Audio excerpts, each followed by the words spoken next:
Now the fact that the bishop is on c3, the move knight e4, bishop e2. Now, no matter what you think of, let me just put it this way. Let me put it this way, and let's say this way, and this way. Now, no matter what you think about the Dutch stone wall, the old predecessors used to think it was a perfectly viable system, except that White had these ideas of putting a knight on d3, like the knight when you know these Tigran-Petrosian ideas, yeah? And the problem with that approach is Black is much more sophisticated now. His bishop is already fianchettoed, the bishop is on b2, not so interesting, and if you look at the games of Michael Podvinik, he shows that Black is perfectly fine.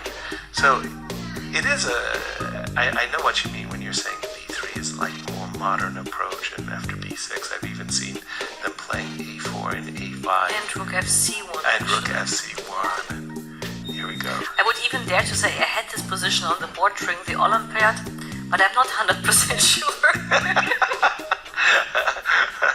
But I think I remember, yeah, like this kind of, I mean, I'm sure I had the check twice against Atalik and also against Maria Muzichuk.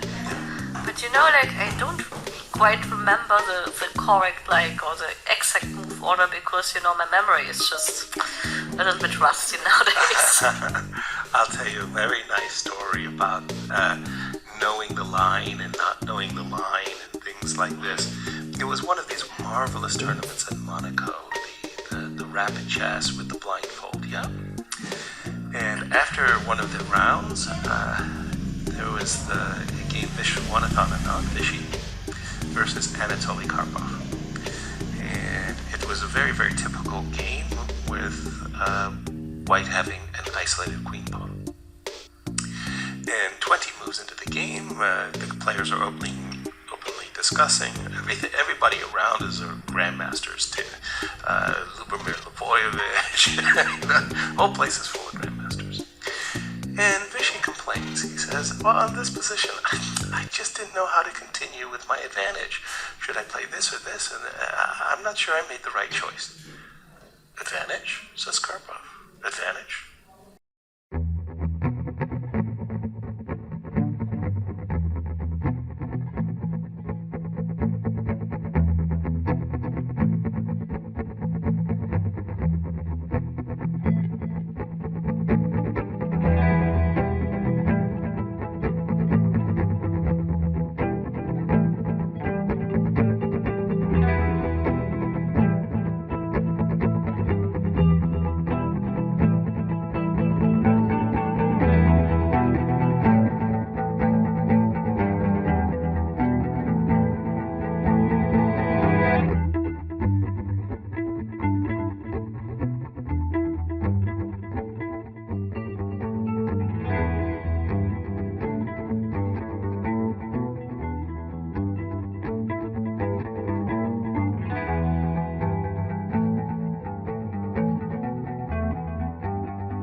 maybe it's quite safe for black this way. Yes, it should be an option to play like this. Right. Just I was wondering if there's something more tempting, but for now, since I'm also a little bit pinned. Maybe we can just do this and start with the a pawn. Yes, because and say that you can't do anything. Okay, he will try king h2 to be against but then I can go queen d2 or like something like that. Correct. But then this e5, now e5 is possible. But I can take likely, but this is like maybe not what I need to have, but this is what Esipenko wants. He wants to muddy the waters in a way that at least he has some chances. Because otherwise he's just losing his a2 pawn and these two pawns are very, very strong. Oh, look at Gukesh. He says no counterplay, I'm playing f5. Yeah, okay, f5 is like this kind of move where basically like if you are white, you know, like you're saying like, you know, I would, you know, the last small tiny hook, you know, to have some breathing. I was hoping for, you know. It's like you were hoping for with f5 to get some, like, you know, area where you can breathe. Absolutely, I think that sums it up pretty well. But what did Gukesh do? Did he make his move? Oh, he played queen to d2. Yeah, but it's probably very similar, like preventing taking on f5 because of bishop d5. It's more or less the same pattern. Right. Same idea, and Esipenko has only 50 seconds left, and you could just sense from the body language, Gukesh got up, now he's taking his bottle, that he thinks it's over. Well, I think you can play bishop g2, but bishop g2 probably I can. Oh, he resigns. He resigns, yeah.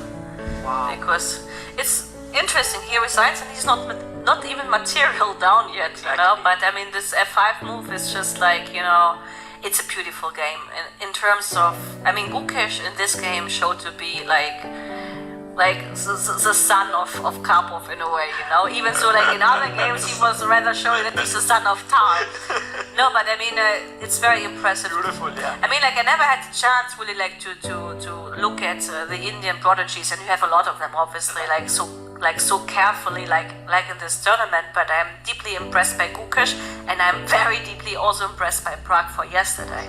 For sure. I mean, this is amazing stuff. You know, if you look at this game with an engine, you would be even more impressed because after the opening, it showed like Esipenko had a +1 edge with the moves that Gukesh was making.